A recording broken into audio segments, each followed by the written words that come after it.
See, first of all, we have to understand that before 2005, what the IIT-JEE used to look like is very different from what it will look like in any year after 2005. So, in 2005, the JEE committee decided that they will not have anything outside the NCRTs or the CBSE syllabus. Earlier, before 2005, they used to have a lot of things which were out of NCRT, and a lot of things used to come from the BSc and the BTech first year books. Not in terms of the theory, but more in terms of the techniques in problem solving. So 70% used to be out of the school syllabus, and 30%, almost 30% used to be asked from the BSc level books. So after 2005, the JEE committee has only made papers in which 100% syllabus used to be from the school books.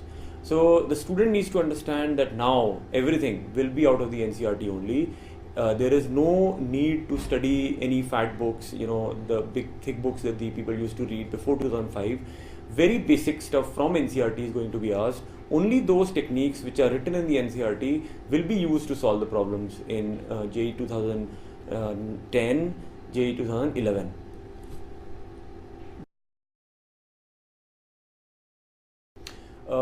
The students should focus completely on their NCRT.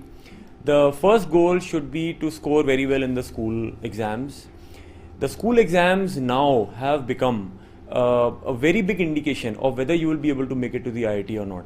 Before 2005, it was not like that. People used to completely leave their school studies before 2005 and only focus on the JEE preparation.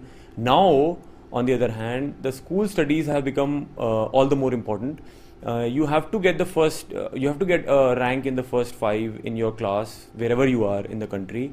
Only then can you expect to get some kind of a rank or a merit in the IIT-JEE list.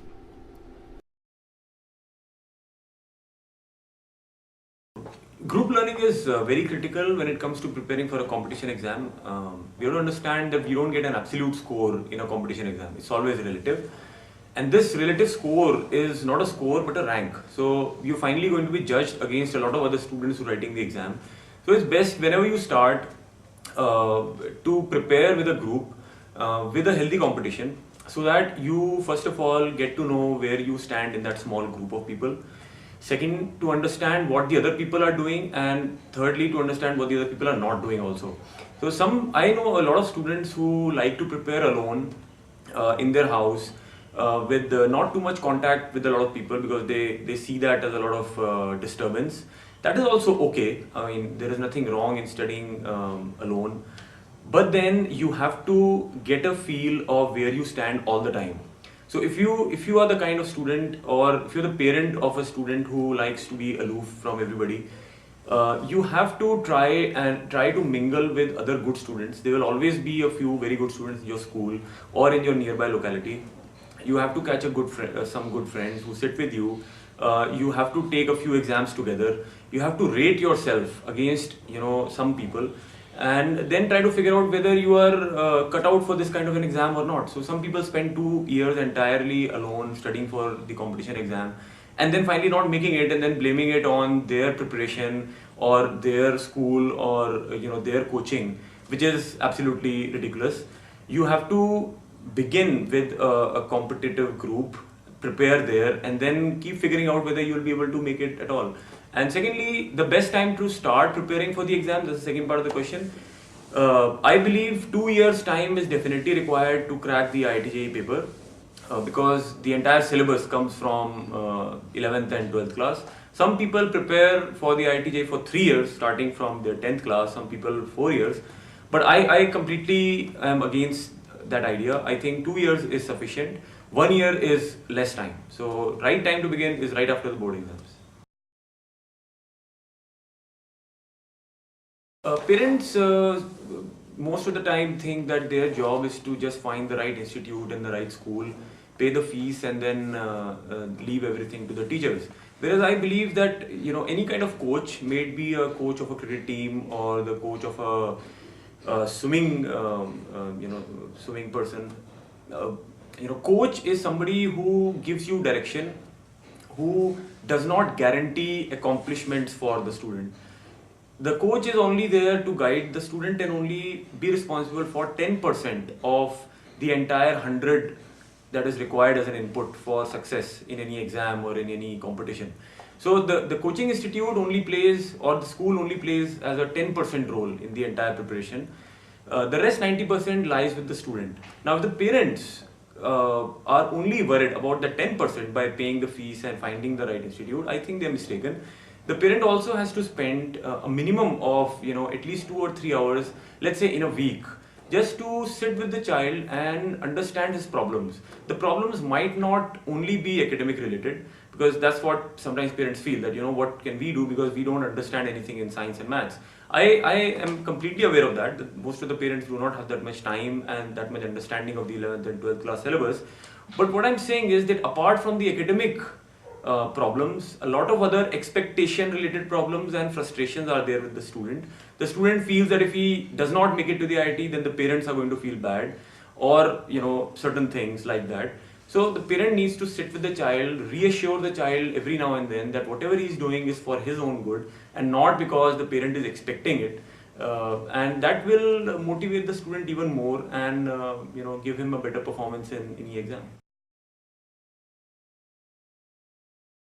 See, a coaching institute required for writing the IIT-JEE exam, as like IIT-JEE 2011.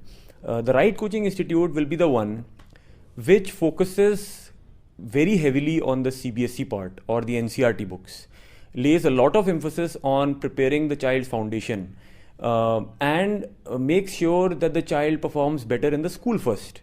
Because once the foundation is laid, only then the student will be able to answer those questions which are a little advanced, which come from 3 or 4 chapters mixed together, only after he's done with the basic preparation of the CBSE level. Most of the institutes that we now see who are big names are the ones who are cut out only for preparing the student for the advanced level problems. So a very few students only benefit from that. Majority of the students need to first understand the very basic fundamental concepts that lie in the NCERT books. So the first thing to understand about coaching institutes is whether they complete the NCERT syllabus first or the CBSE syllabus of the school first or not. Second thing to understand is that teachers everywhere are more or less the same. If the teachers were not same, if the faculty of an institute was not good, then that institute would not survive for a long time. So if that institute is there and you are going there to take admission, then it is quite well understood that the teachers will be nice. So don't lay your decision on the faculty. You will never be able to figure out whether the faculty is good or not till the time you try them out. So don't base your judgment on that. Thirdly, the results. Some people think that whichever institute has the maximum number of results would be a good institute to join, whereas results these days can be stolen, can be copied, and a lot of people are doing that here and then. You might see the IIT-JEE first ranker's photograph in the results list of one institute and in the second one and the third one. So ranks can be bought and can be fudged. So the results should not be a criteria to join an institute. The fourth thing to understand is the infrastructure of the institute is completely irrelevant in this. I personally believe that the JEE top 5 rankers, most of them have always been from small towns and from villages where there is no infrastructure. So you should not lay emphasis on things like whether the classroom has an air conditioner or not and things like that. So the first thing was the most important thing. That was finishing the school syllabus first, going along with the school studies, finishing the NCERT reading first completely, making sure that the student comes in the top 5 or the top 10 in the class, then only starting with the IIT-JEE preparation. That should be looked at.